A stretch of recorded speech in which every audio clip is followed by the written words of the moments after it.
Today, we're going to go over required minimum distributions. And here's a little bit more about me. This is our office location. All my contact info is going to be on the very last slide.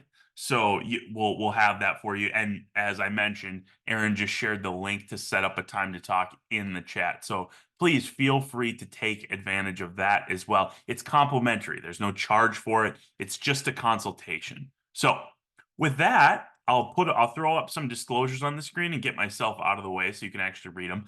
Basically, what this is saying is just a lot of definitions. Taking an RMD is a taxable event. We'll go through all of that as well. This is a good time to mention that if you didn't see it, we sent everyone what we are calling our RMD cheat sheet, which has a lot of the really most important information that we're going to talk about today kind of boiled down into one page. If you didn't get that, I believe Erin has a link where she can throw that into the chat as well. But whatever the reason, if you didn't get it, just follow up with us so we can make sure you get it. It's something that you can get the same information by just attending right now or by talking to us. But if you're a person who kind of likes to have that sheet for reference, we've got it for you, and just let us know if you didn't receive it already. So with that, let's get started. So a lot of this today is going to focus on some of the big questions that we get about RMDs. And I should back up 1 second. RMD stands for required minimum distribution.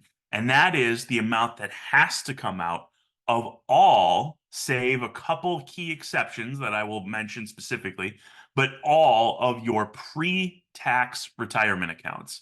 Well, I'll put the list up on the screen. 401ks, 403bs, 457s, IRAs. All of those are subject to required minimum distributions. And maybe this is a good time right at the top to talk about the why. The why doesn't matter necessarily because we just have to do it. The IRS tells us we do, but why do we have to do it, Anthony? Sometimes I get that question. And the answer is as simple as you might guess, taxes. The IRS makes you start taking money out of your account because then you have to pay the taxes on it when it comes out. That's part of the rules of the account. So the IRS is saying, hey, you had your fun, you accumulated this money, you took it right out of your paycheck, it wasn't taxed yet. Now we're going to get our taxes, or we're going to start getting our taxes. So that's the why behind all this. But as we go through these questions, and again, please feel free to pop yours in the chat as I go through a topic. If I'm not touching on exactly the question you have, I'll tell you, no matter how simple you might think the question is, because I hear that a lot. Oh, this is such a dumb question, Anthony, but I got to ask it. Please ask, because I know for a fact that other people have the same question. But as I go through, I would encourage you, if you don't, to just have like a pen and a pad of paper or however you like to take notes. There's a couple things that are really worth highlighting, and I will make sure to call attention to them as far as some of the questions for this. But I will call them out, but they're really helpful, I think, to write down. Also, our cheat sheet might be a good place to write some of those down. So what is a required minimum distribution? What are required minimum distributions? Because it's not just once. It's going to happen every year going forward here. And that is, it's a required amount of money that must be withdrawn from your retirement accounts. I talked about all these traditional IRAs. I didn't mention SEP IRAs. That's self-employed persons IRAs. 401ks, 457s, 403bs are not up there, but it does apply to 403bs. And here is the key date. You see on that third bullet point, you see the date April 1st. I don't want you to write down April 1st. I want you to write down December 31st. And here's why. The information on this slot on this screen is correct. April 1st in your very first year, so April 1st of the year following the year you turned 73, which is the magic age right now, is the deadline for your first RMD. But every year thereafter, it's December 31st. And I encourage 99% of people, yes, there could be some edge cases where maybe it does make sense to delay, but I encourage 99% of people to take that, even that first RMD within the calendar year by December 31st. Why? Well, because if you wait till that grace period, till April 1st and you can only do that once again, then you still have to take two the second year. So you're kind of getting double whammied year two. It doesn't usually pay off to wait unless there's a really specific situation, like your income is really variable, and it'd be for tax reasons. And we can talk about that if you're wondering whether it makes sense for you or not. But for 99% of people, just think of it by December 31st. All right. The second thing I want to call your attention to, write down the number 73. That is the new age. Some of you logging onto this might say, wait, I am already taking my RMDs, Anthony, and I started at 70 and a half. Well, that's because when you started, the age was 70 and a half. Some of you might be on here saying, well, I started at 72. Yep. Up until last year, the age was 72. So here's the history. Not that 73 is the age right now, but just to take you back through it, if you're wondering where those other numbers came from. In 2020, the age bumped up from 70 and a half to 72. All right. And that was really confusing because obviously we all had our mind on a lot of other things in 2020. So a lot of people missed that. We of course told everybody we worked with that, nope, you don't have to take it if you're under 72. And then just last year, 2023, it bumped up again to 73. So that's where the age comes from. Now, I'm going to get at this in just a minute. But for those of you who are 10 years away from 73, you actually are going to get a couple extra years because they built in another raise 10 years in the future here. So, and this goes into what's new for 2023 and beyond. So there was a new bill passed called the Secure Act 2.0. I'm not going to go through all the details. It changed more than just RMDs, but that was the one that really affects what we're talking about today. And the increase was, it increased the age to 75 starting in 2033. So let me try to make this simple. We tried to break it down.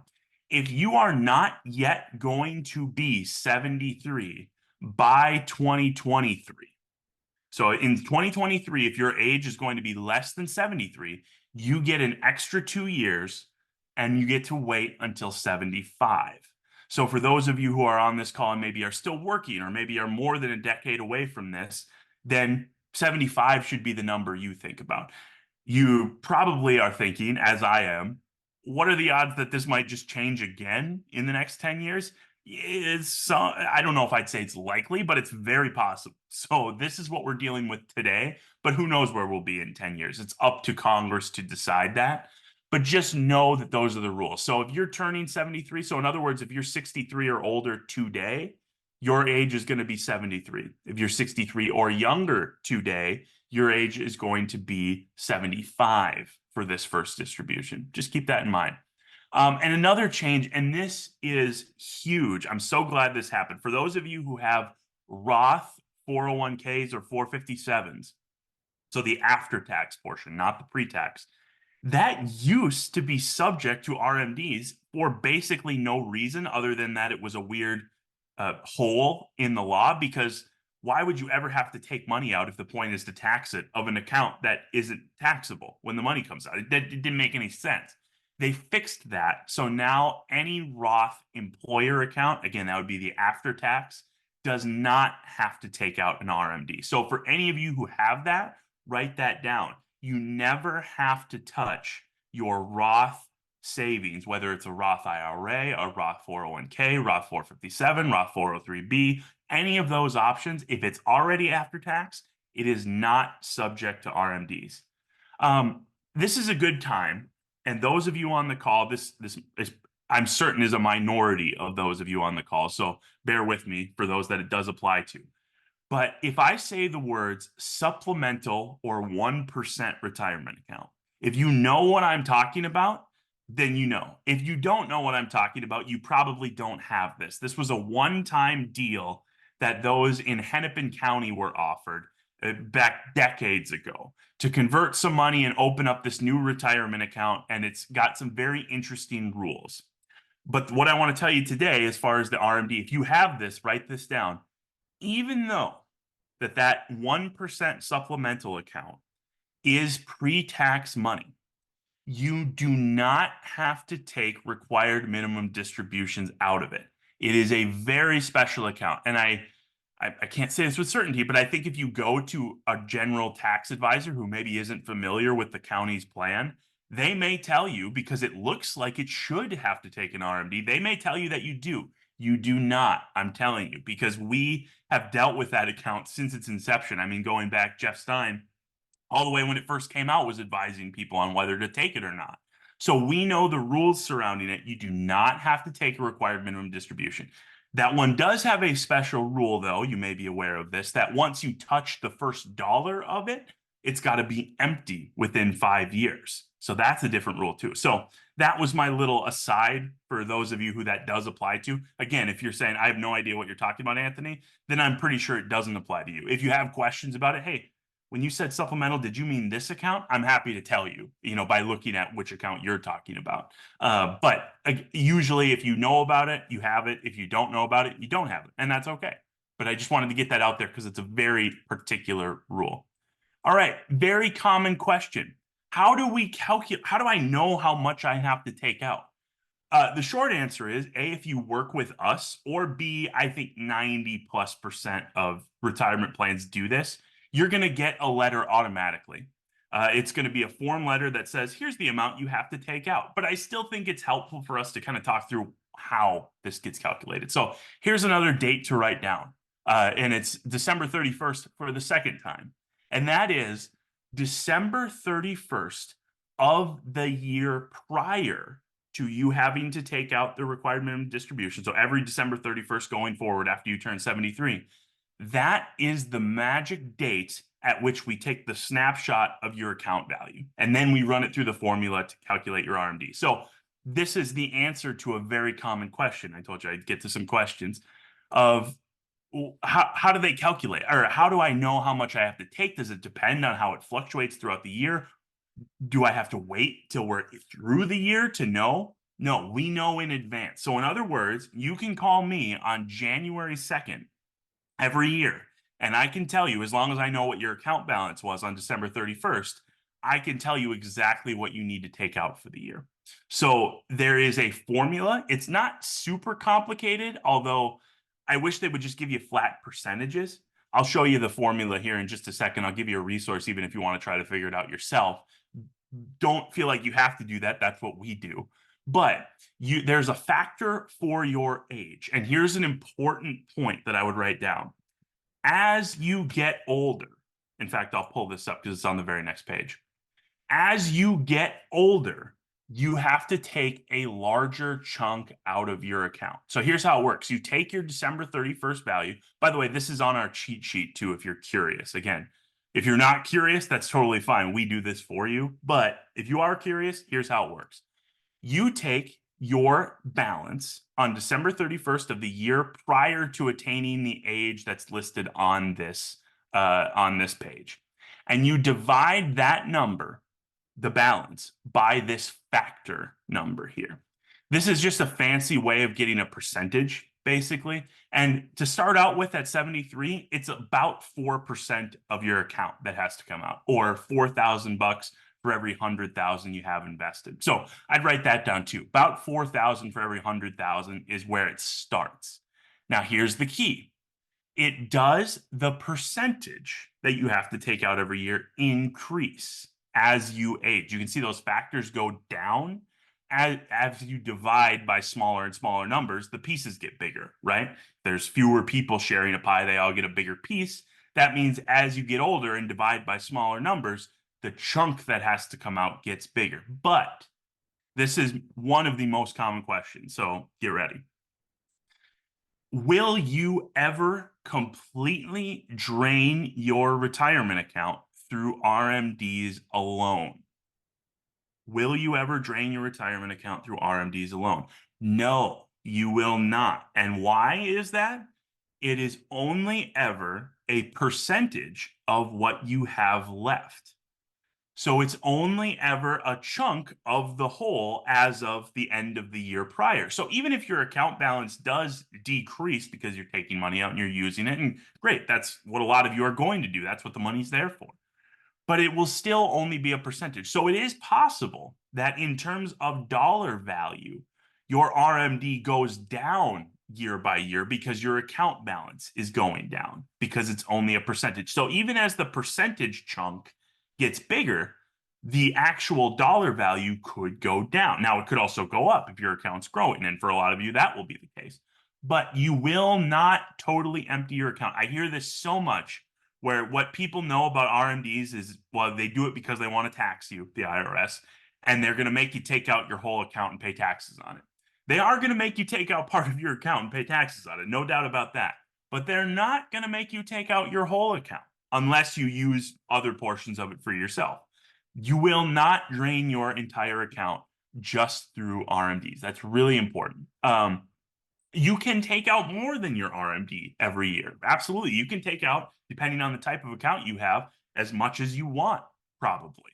And you still pay taxes on all of that. So whether that's a good idea or not totally depends on you, but you absolutely can take more. And the penalty, I mentioned this a little bit before. The penalty for not taking out the right amount is 25% of the amount that you missed. So let me give you a real easy example. Let's say my RMD is $100 for the year and I take out 50. Well, not only do I pay taxes on the 50 that I took out, which is what I was supposed to do, but now I have to take out the other 50, the 50 I missed, pay taxes on it just like normal, and pay an additional that's a bad example because 50 is not a good divided by 4 number, but what would that be? $12.50 of just fee, basically, a penalty.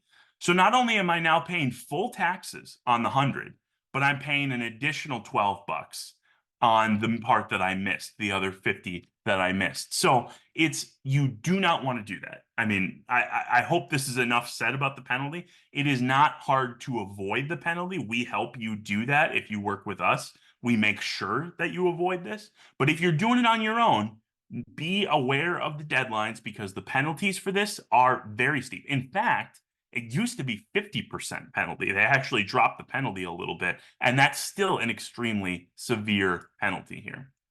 So I talked about the reason you do this because it's taxable. The IRS wants their tax money. Well, here's some things to think about in terms of taxes. So number one, it's taxed as income, as is every dollar that comes out of a pre-tax retirement account. What does that mean? Well, that's going to just go up if you're earning money because you're still working potentially at 73 or you have a part-time job, it added on to that. If you don't have a part-time job, but maybe you have, certainly by 73, you should have turned on your Social Security. And certainly if you have a pension, that if you're retired, that would be on as well. So added on top of that. But also remember that it's going to add on to your adjusted gross income, which is what Medicare looks at. If you're not familiar with this or you're not on Medicare yet, this will be something you'll learn about in the future. But if you're on Medicare, they look at your income from 2 years ago to set what your premium is going to be. And there's different brackets, kind of like tax brackets, but this will add on to that as well. All right, I see a question filtered through. If you have a prepaid tax account, does the government require I withdraw on the account amount that is yet taxed? I'm assuming yes, their point is collect on taxes due, but thought to. I believe what you're asking is a prepaid tax account. Well, let me speak more generally. If you have an account that the money that went in has already been taxed, no RMD. You don't have to take anything out. Even though some taxable accounts, you still pay taxes when the money comes out. Those are different taxes. Those are capital gains taxes. So no RMDs there. If you have an account that money went in that had already been taxed.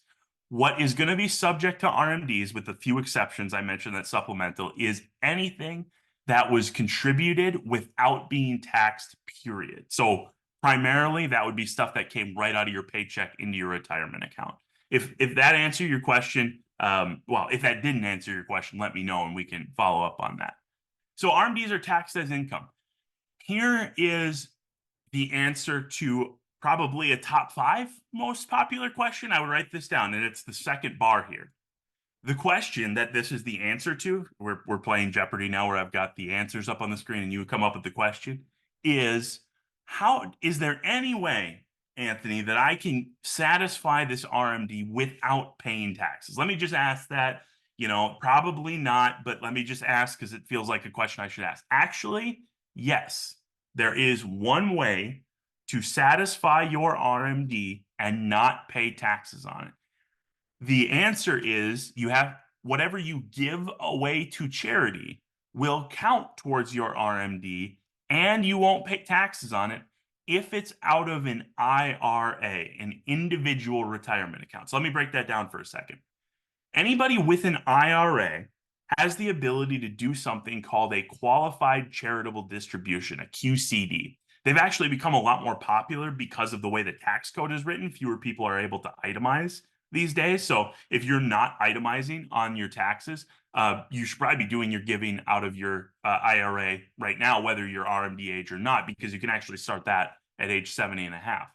But the reason it's so powerful for this is anything you give through that qualified charitable distribution comes right off of your RMD amount, but is not taxed. So in other words, if you already give, let's say $100 to the food shelf every year, you might as well do that out of your IRA because it's going to come off the amount that you have to take for your RMD and it's not going to be taxable. So you kind of get a double win there. Now, if you were listening closely, I keep saying IRA. I'm not rattling off that list of 401k, 403b, 457. And that's because this rule only applies to IRA. So if you have deferred comp 457 or an old 401k, you cannot gift to charity out of it, even though it's the same type of money as an IRA. The way you would need to go about doing that is you would need to do what's called a rollover from your retirement account to an IRA, then you would have access to that capability. So we have a lot of people who do rollovers, presumably just for that reason, where they're like, hey, this is a good deal for me tax-wise. I can get the same investments in my IRA that I did in my retirement account, which is true, you can. So then why wouldn't I do that and get advantage of this extra rule? I agree with that. This is one of the most popular reasons why anybody over 70 should think about doing an IRA rollover. And if you're wondering whether that even applies to you or what your, again, set up a time to talk. I can talk you through whether it even fits your scenario here. So talk with me, talk with a tax planner about the tax implications here. We're going to talk about qualified charitable distributions again in just a second, but let me answer the most popular question, and it goes into what can you do with your RMD. And if you're sitting there wondering, Anthony, you still haven't said the one simple question that I'm trying to get answered today, which is how do I get the money for my RMD, which is by far the number one question. So write this down.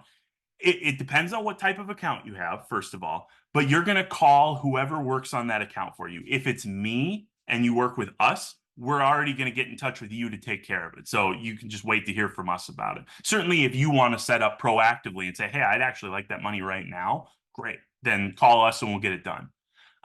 But if you are still in a workplace retirement plan, 401k, 403b, 457 deferred comp, you're going to need to call the 800 number or the representative that's probably listed on your statement. I'm trying to be general. I know for a fact those of you who are with Voya, you would call the 800 number and you would say, I want to take some money out. I want to take out my required minimum distribution. They're going to say, great, no problem. We're going to send you the form to do it. And depending on what type of account you have with us, our answer would be very similar, although the difference is we would reach out to you proactively. So as you receive that form, and if you're working with us, we'd have it all pre-filled and be able to take care of it for you. But if you're still in a workplace plan, they're probably going to send you a blank form. You're going to put in, okay, I want this amount, and I also want taxes withheld when I take the money out. That's another key. Pretty much everywhere is going to have to allow you to withhold taxes unless you know your tax situation very well and you're like, I actually don't need to because of this, that, or the other, then great, you're on top of it. But if you're not sure, you should be withholding taxes. 99% of people should be withholding taxes because it's taxable money. The good news is you can do that right off the top. So the amount you have to take out includes the taxes that you can withhold. So let me give you the example. If I wanted to withhold 20% for taxes and I needed to take out $5,000 for my requirement, I would just get $4,000 because 20% of $5,000 is $1,000. That portion would get sent right to the feds. I would get my $4,000, and at the end of the year, I get a statement from the company I work with that says you took out $5,000. $1,000 was withheld for taxes. $4,000 was sent to you. Great. You plug that right in when you do your taxes at the end of the year, you're good to go. You can also withhold state taxes. And another common question is, Anthony, I don't live in Minnesota, for example, which is a state tax state, as most of us know. I live in Florida, which doesn't have state tax, and I'm actually a resident there. I've established residency. Do I have to withhold anything for taxes? Do I have to pay Minnesota state taxes? No, you do not. So if you are a resident of a non-state tax state, you do not pay state taxes because your state that you're a resident of doesn't. So it doesn't matter where you earned the money in terms of your retirement account. Now, if you have another job up in Minnesota, then you're paying Minnesota tax because you're actively earning a paycheck. That's earned income. But if it's just a retirement account that, yes, I worked in Minnesota for a long time and I've now moved to Texas even. I don't have any state tax in Texas. So do I have to pay Minnesota taxes? Nope. Still have to pay federal income tax, of course, that covers all 50 states, but you do not have to pay state tax if you're a resident. So it does not count if you fly down to Florida for a day, call from the hotel and say, hey, I'd like my money right now, and then fly back to Minnesota the next day. You've got to be a resident of the state. But that's a very common thing, as you might imagine. We have a lot of snowbirds in Minnesota. And we work with people all over the country, and it's very simple. We can mark down which state we're withholding taxes for. If you live in another state with state taxes, it's really no big deal. So just be aware of that, especially if you live in a state tax-free state. But when you get that money, now we've talked about how you get it, when you get it, or when you look at, well, what should I do with this money? The first question you need to ask yourself point blank is, do I want or need this money? Okay. Do I want to use it to take a trip? Do I want to, do I need it? Would it be a real help? Because I just had to put new windows on the house and I was trying to come up with some money to pay for that. And this kind of works out perfectly. Great. That's the first question. If you need it or want it, take it, use it, stick it in the bank, spend it. It's your money. That's what it's there for. Use it. But if you don't need it, which is somewhat common, I would say there's a lot of people we work with who say, look, if it was up to me, I wouldn't take anything out. I don't need this money right now. Hey, A, that's a great situation to be in. But B, you've got options then. One is, well, we give to charity, whatever, you're comfortable giving to charity. And that's not something everybody has to do. But again, if you do it anyway, you might as well do it with this money because it kills two birds with one stone. The second piece is, there's no reason you can't reinvest this money. You can't stick it in a Roth IRA. That's a very common question. Cannot do traditional to Roth via an RMD. You can do it a different way, but you can't do it. It won't count towards your RMD. The other thing is you can just stick it in an after-tax account, in an account where you take the money out, you pay the taxes on it. Now it's free and clear. It's yours. You can do what you want with it. Great. Let's reinvest it. We have a lot of people where we have set up another account where instead of sending them a check and then them writing us a check and kind of just trading checks back and forth, we just wire the money directly from the pre-tax account to the after-tax account. And you're good to go. That still counts. You still get a statement at the end of the year saying, yep, I did everything right. So that's a really great way to go. You could contribute it to a college savings account for someone, a grandchild, child, friend, whatever. Discuss the best solution with us. You probably, after hearing me go through those options, already have ideas. And no one of them is more right than the other. I want to make that clear. If you're saying, hey, that sounds like it would pay for a nice trip this year, fantastic. That's exactly what you saved that money for, right? You saved it to live on, to thrive with. If you're saying, oh, God, that RMD, it's just so annoying. I would rather not do it, and it's just a pain. Hopefully it's not a pain, but if taking the money out and paying the taxes is a pain, well, let's talk about some of the other ways to think about it. You cannot put it directly into a Roth IRA. That's a very common question. You can't not take it without a penalty anyway. You can, of course, not take it, but the penalties are going to make that not worth it. Because the penalty is 25%, that means for it to be worth it to just say, I'm going to eat the penalty and I'm just going to keep the money in there, you'd have to make 25% a year on your money. That's not going to be very easy to do. So the penalties are steep enough where it's not just for people who are going to say, well, I'll pay the fine, but I'm actually going to come out ahead. You're probably not going to come out ahead. So I don't encourage anyone to just try to eat the penalty and play it out that way. And you cannot drain your account via only RMDs. I went through that before, but again, it's only a percentage of what's left in there. So if you only have $100, your RMD for the first year is only going to be $4, right? But if you have 100,000, it's going to be 4,000. Anyway, I think you get the picture. So dates, again, I've got April 1st up on this screen. I encourage you to forget about April 1st. I put it up there because it is accurate and I want to be accurate. But April 1st is only in the first year. They give you that grace period, never again. And if you wait till then, you have to take 2 in that second year anyway. I just think about December 31st.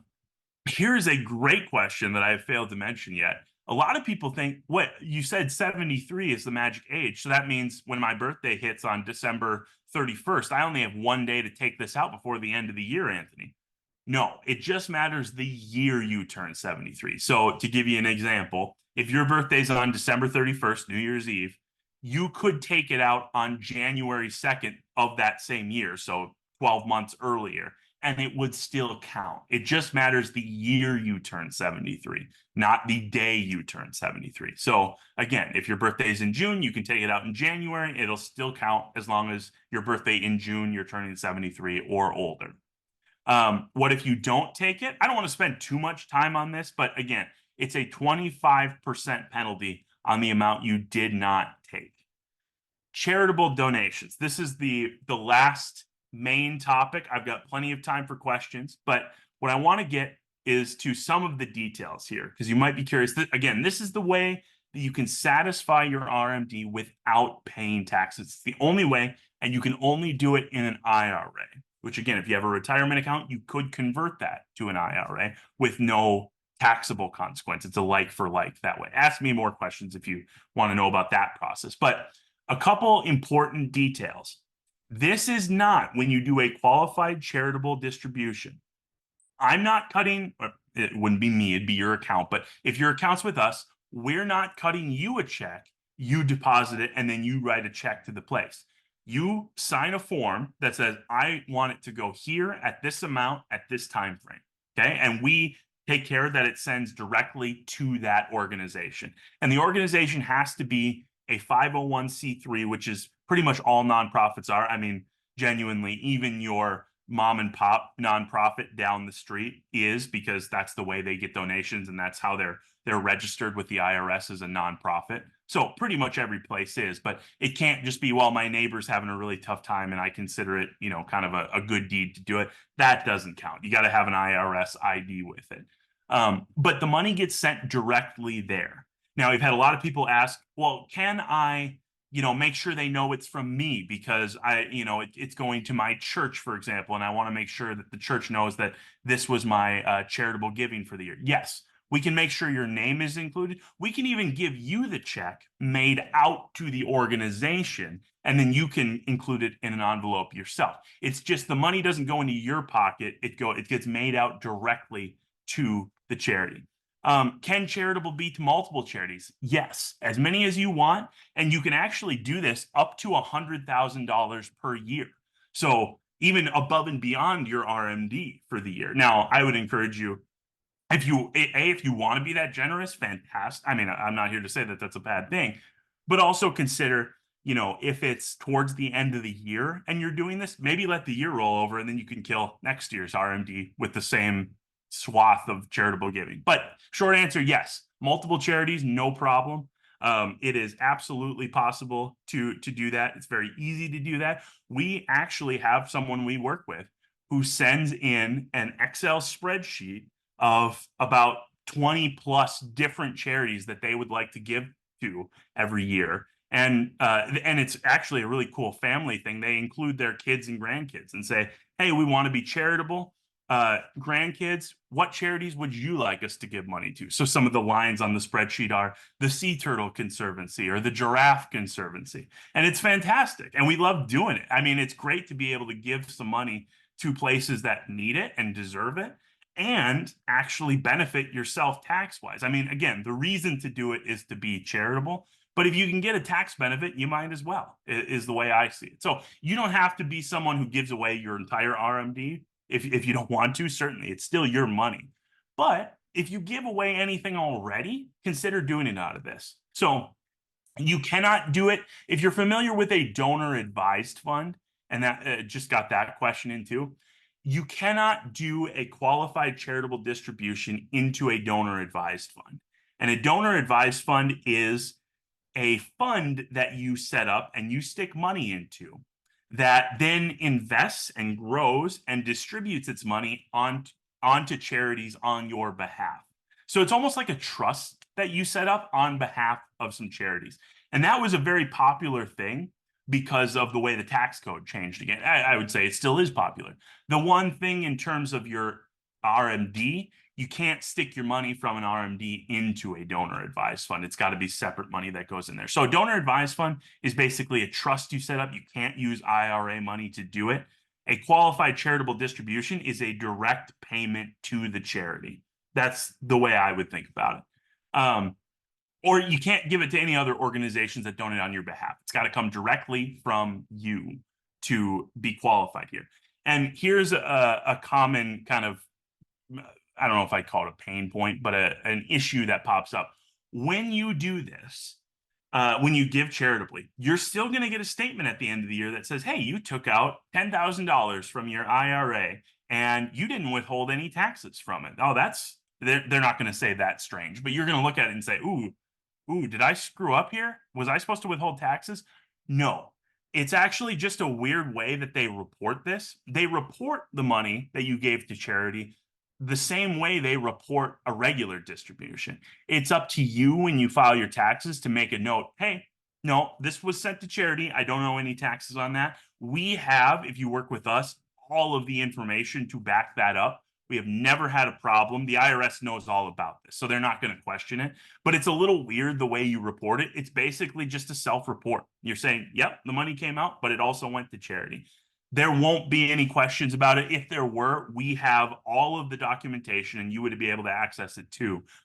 Okay, this dollar amount went here, this dollar amount went here. It's just a little off-putting that first time we've had people call in and say, we did this right? And yep, absolutely. Everything's right. It just kind of looks a little weird. So if we can talk you through that, if you're curious about it, and must be donated to a nonprofit organization. I already went through that. Question, when do we get a letter from you with the amount of your RMD? Well, if you have an account with us, you should be getting it very soon. They're automatically going out usually second or third week of January, which is where we're at. There's a little bit of a fudge factor with there. But if you're working with us and you have an Asset Mark account or a Pershing account, if you're signed up for e-delivery, check your email, because if you're e-delivery, it'll go there. And if you're saying, I must have missed it, then just call us and we'll do it. We'll calculate it for you, or we'll pull up the number. If your account is not with us, if it's with Voya or it's with Fidelity or somewhere else, it's a work account, 90+% of those places are sending out letters as well, usually in the same time frame, probably second or third week of January. If you haven't gotten one yet, I would give it the week. And if it's still not there, then you're going to want to call just to double check. Again, you have all the way till the end of the year, so you're not up against the deadline, but it's nice to know ahead of time just so you can start thinking about, if an expense pops up, I had to take that money anyway, I might as well grab it now. Two more things, and plenty of time for questions as well. So short answer on that question I just got to was, when are you going to get the letter? You should be getting it very soon. If you don't, maybe there was a glitch somewhere and you should call in to either us and certainly you could call us even if your account's not with us. I can still help you figure out what the amount is. Two more things. First is, when do I take my RMD, Anthony? Very popular question. And that is, when throughout the year? Can I take it in installments? Do I have to take it all at once? Let me give you two answers to that. One is, doesn't matter as far as taxes go, whether you take it all at once or in installments throughout the year. It's all that matters is what the amount is in the calendar year for your tax bill. So that gives you total flexibility. You can take out 1/12 every month. You can start in January and say, well, I'll take 1/12 of the amount every month from January through December. Great. You could take it all out in January. You could take it all out in December. You could take it out completely ad hoc, saying, I will call you when I need the money. Great. Then you take, oh, and I only need 2,000 right now, but I know my total was 4,000. Fine. Then we'll do the other 2,000 later. You could say, hey, Anthony, I'd like to start with monthly installments. And then 3 months in, you can call and say, nah, I don't like that anymore. Let me just get the rest of it right now. Fine, no problem. You have total flexibility on when you take it. The two most popular times to take it are in monthly installments or at the end of the year. And let me talk you through why. It's all about timing and what your investments are going to do. So if you're invested even partially in the stock market in your account, 7 out of every 10 years, historically, the stock market goes up. So 7 out of every 10 years, historically, then you were better off waiting until the end of the year to take it because your account would have grown and you would have left that money in to grow for as long as possible. Now, by definition, then 3 out of every 10 years, you'd have been better off taking it in January. So you're playing that game. So it's more popular to wait till the end of the year than to do it at the beginning of the year. But we have people who do both. So it also is what works for you. The other most popular is just, again, the 12 monthly installments. And that's because it takes that timing game completely off the table. If I just spread it out throughout the whole year, I'm going to take out the possibility that, oh, it was a down year, so I would have been better off taking it earlier. Well, you kind of spread that risk out throughout the year. And I'll say the third option is when you need it. I mean, you may plan on saying, well, I'll take it out in December. I think what you just said, Anthony, makes sense. We'll wait on it. And then in, February, your furnace goes out. And it's like, well, I'm going to need to come up with some money anyway. Maybe I just take that RMD. Great. That's exactly what you should be doing. So think about it if you need it primarily again. But if you don't need it, or if you're just like, well, I'll take it, but I'll figure out what I'm going to do with it, or maybe it'll just go into a savings account until I think about what I want to do with it. Fine. Then just decide which pattern is going to work for you, but you can do any of the above. And lastly, for those of you who are curious, those of you who are maybe inclined towards Google have done this before, but you can go on and calculate your RMD yourself. You don't have to even use that table. There's sites that'll do it for you. I recommend you Google RMD calculator. And one of the first options, there's going to be 18 calculators. They're all going to give you the right answer. Some of them are easier to use than others. The one I recommend is from investor.gov, G-O-V. So if you Google RMD calculator, you should see a result from investor.gov. And it's just going to be a very simple web page that says, what was your balance on December 31st of last year? What is the age you will attain this year? It's a drop down. And then hit calculate. And it's going to spit out a dollar value for you. Now, again, call us and we'll do it for you, or just send me an email. Hey, what's the number? I'll do it for you. So that's even easier. But if you're someone who likes to see that themselves, or you don't work with us right now and you want to just do it yourself, again, I'm more than happy we can set up a time to talk about it. But if you're a do-it-yourselfer, no problem. That's the best resource, in my opinion, is the investor.gov. Any of the calculators, I'm sure, I haven't vetted them all, but I'm sure they will get you the right answer. It's not a super hard calculation, but I like that investor.gov one. It's not from a financial website trying to sell you something. It's just the plain and simple number. So, and by the way, when you call up and tell me the numbers, that's the one I use. So that's why I tell you. So investor.gov, if you're curious. And again, if you're not curious, that's totally fair too. But with that, I've gotten through all my information. Aaron, if you would put the link to just book a time in the chat one more time, that would be great. And I've got plenty of time for questions. We've got about 15 minutes till the top of the hour. If you need to go, our contact info on the screen here, number, email, please feel free. If I went through all of this and said, you didn't answer my question, Anthony, I've got a question that you didn't touch on at all, either feel free to, I'm going to be on here for another 15 minutes, stick it in the chat and I'll answer it.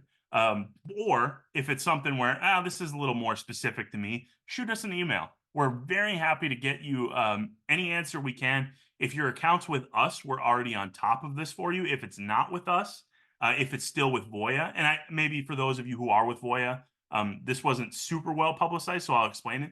Our group used to be with Voya, and then Voya sold part of its business. So if your account's with Voya and I used to be able to see it live, I can't see it live anymore. So if you want information, I'm absolutely happy to give it to you. I just need your help to tell me exactly what your question is and what your balance was and all that stuff. But we're absolutely still a resource. We know for a fact that nobody is really doing this education anymore because we were the ones doing it for public employees. So please use us as a resource. That's what we're here for. So enough said. I really appreciate everybody attending. If you've got to run, you stuck it out all the way till the end. Absolutely. I do have time to stick around for questions though. So if you want to see those, I'll be here. Okay, a couple questions filtering in. If I turn 73 this year, do I have to withdraw this year or 2025? Good question. This is your first year. Now, you do have access to that grace period until April 1st, but again, I don't really recommend that. So in most cases, unless you have a very unique situation going on, I would recommend that you take it out this year because this is the first year that you are required to. So short answer is yes, although for this one time only, you get a grace period into April of 2025. So hopefully that answers the question. Can you say more about the availability of Roth IRA at this point? I do not have IRA, only a deferred comp account. Okay. So this is adjacent to RMDs, but it's a good question. So first off, let's talk about the difference between a regular pre-tax account, and this could be a work retirement account or an IRA, and a Roth account, again, work account or IRA. So regular pre-tax is all the money that went in has not yet been taxed, which means when it comes out, it gets taxed like income. Roth IRA is the opposite. So the money that went in was taxed, but all the growth and anything you take out ever is not taxable. That's just the quick definition. Now, the question is getting at availability.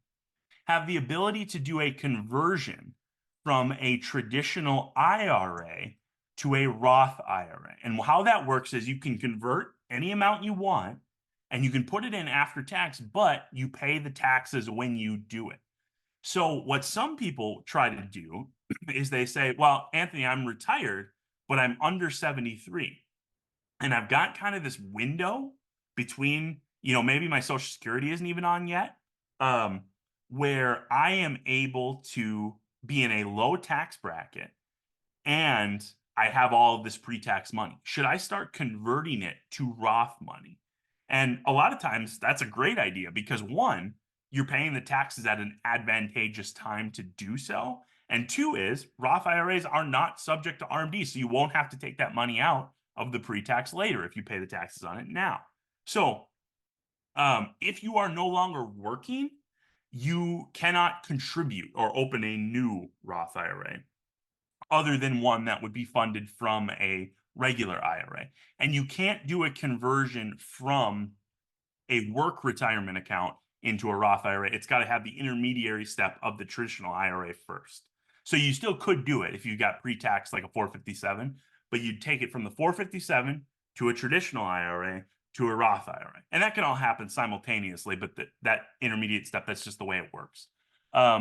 If you are still working, depending on where you work, you might have access to a Roth retirement plan, like a Roth 457. Hennepin County has one, for example, or a Roth 401k if you work for a private employer. Or if you have earned income or work income, you can open a Roth IRA.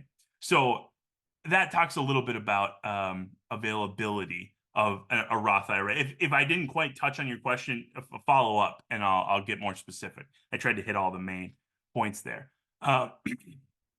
Can DAF be used to pay RMD also? Tell me what you mean by that, Bill. If you could follow up, DAF. I'm blanking on what that acronym might be. Next question. I have an inherited Roth.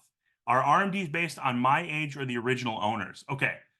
This is sort of a tricky proposition. The answer is it depends on when you inherited it. If you inherited it prior to 2020, the RMDs are based on your age and you've got to take them for the rest of your life, even on a Roth, because it's an inherited Roth. They have different rules. That one doesn't depend on, you don't have to get to 73 before you have to start. It's whenever you inherited it. If you inherited it after 2020, then unfortunately, they tried to simplify this, and I think they just made it more complicated. If you inherited after 2020, you have 10 years with which to completely empty that account. So if, in other words, if you inherited it in 2020, it's got to be completely empty by 2030.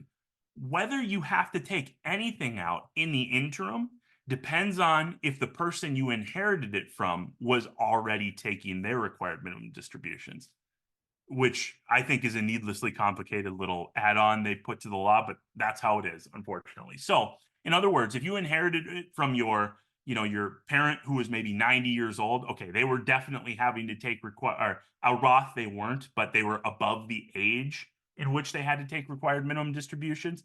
Then you've got to take a chunk out every year, and the account's got to be empty within 10 years. Again, this is only if you inherited it after 2020. Prior to 2020, you can stretch it for the rest of your life, and it's based on your life expectancy. And if you're curious, if you're like, can you just double check that I've calculated this right? Send us the information, and I'm happy to help you calculate it. But short answer is yes, RMDs are based on your age. If it's before 2020, they're technically based on the person you inherited it from age, although it's just the threshold if you inherited it after 2020. That probably didn't help as much as you hoped it would, right? That's just the way the law is written. I'm sorry. I wish I could change it.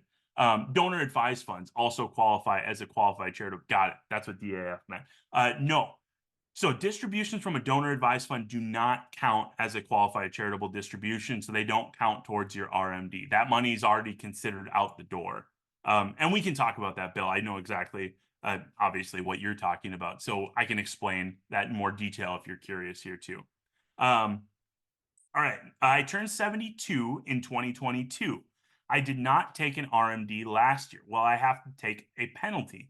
Or since I turned 73 in 2023, do I have until April 1st to take an RMD without penalty? So if you were 72 in 22, that was technically supposed to be your first year of taking an RMD because the rules only changed in 2023.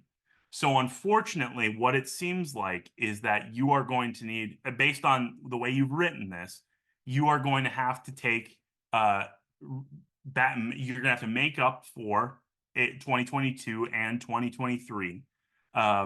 You obviously have to take one this year, but that grace period would have applied to 2023, not this year. So you're going to have to take out the right amount from each of them. Now, I see you said you didn't take an RMD last year. Maybe you did take one in 2022. The short answer to the grace period is that grace period only applied for 1 year, and that was in 23. It doesn't apply again this year. So let me know if you've got further questions about that. We can follow up on that. But if you haven't taken any money out yet, we got to make up for 22 and 23 by taking the right amount out and potentially, again, based on the scenario you've written here, potentially paying a penalty. I couldn't say that without seeing the whole situation, but from what you've written, that's what it sounds like. So let me know if you've got questions about that. I can kind of point you to some resources there if you're looking to get that done. Another question. I will turn 73 in 2025. I'm retired. I only have deferred comp from my employer. Does converting to a Roth IRA make sense at this point? Can I still put my money into the Roth? So you can do exactly what I just kind of laid out, which is you can take money from deferred comp to traditional IRA, which is lateral, tax-wise, no taxes owed there. And then from a traditional IRA to a Roth IRA. And then you owe taxes there on that step. You can do that all in 1 year. So you could do that this year before you turn 73 next year. However, the answer to whether you want to do that or not depends on how much money we're talking about here. Because if you're looking at hundreds of thousands of dollars, for example, that's going to just add on to your taxable income for this year. And that probably doesn't make sense, at least to do all of it, because it's going to bump you into a higher tax bracket. You're probably going to pay more on Medicare 2 years from now. It's probably not actually going to save you that much in the long run, or probably might cost you more, depending on, again, how much we're talking. But if we're talking about $10,000, then yeah, maybe that does make sense because that probably won't put you into a new tax bracket all on its own. So do you have the ability to do it? Absolutely. Does it make sense to do it? Depends on some other variables. Depends on how big the account is. Depends on, where your other income is coming from tax-wise. So that would be a great thing that we could talk about more if you have more info about your particular situation.